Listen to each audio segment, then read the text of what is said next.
Addiction is not a moral failing. It's not a lack of willpower. It's a complex, chronic brain condition, one that changes how you think, feel, and behave. So what is addiction, really? When someone repeatedly uses a substance, alcohol, nicotine, opioids, stimulants, their brain starts adapting to its presence. This is called tolerance.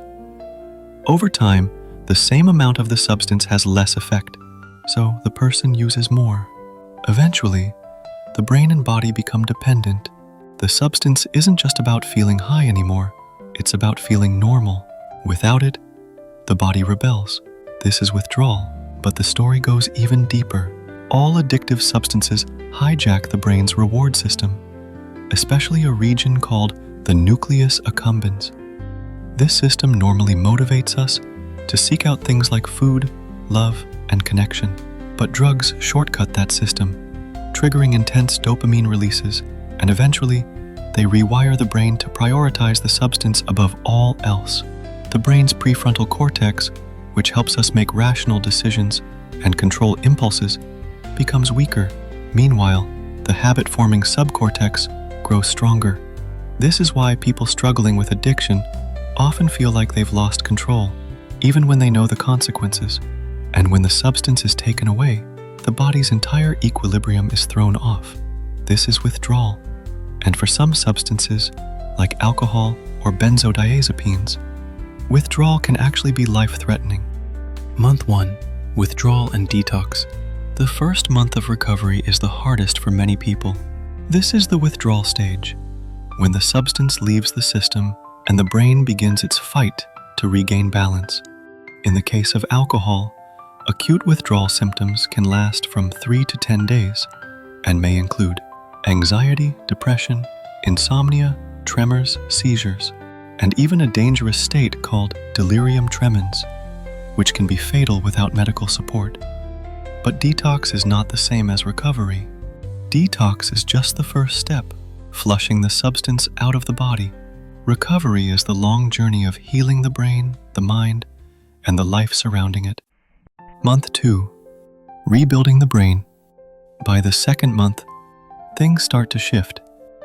The physical symptoms may lessen, but the real healing begins here. This is when the brain's natural ability to change, neuroplasticity, starts to work in your favor. The brain begins rewiring itself. New habits are formed, old triggers are identified, coping strategies replace compulsions. You may start to feel real emotions again, without numbing. That's a breakthrough, but it can also be overwhelming. Month 3. Emotional grounding and relapse prevention. Rebuilding the house after a fire. Addiction burned bridges. It scorched trust, routine, and self-worth. Recovery is rebuilding that house, not in one go, but brick by brick. In month 3, you stand amid the rubble with new tools in hand. You start laying foundations of communication, boundaries, self-respect. Family therapy and relapse prevention become the blueprint, not for the house you once had, but the one you deserve now.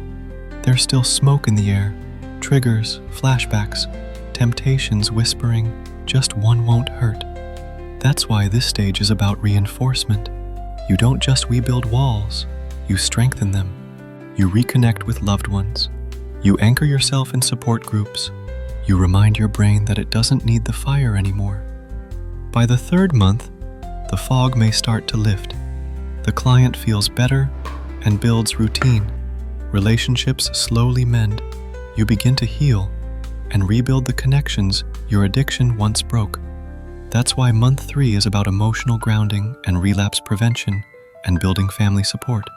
It's a good time to start deeper therapy work, exploring family dynamics, communicating boundaries, and asking for help.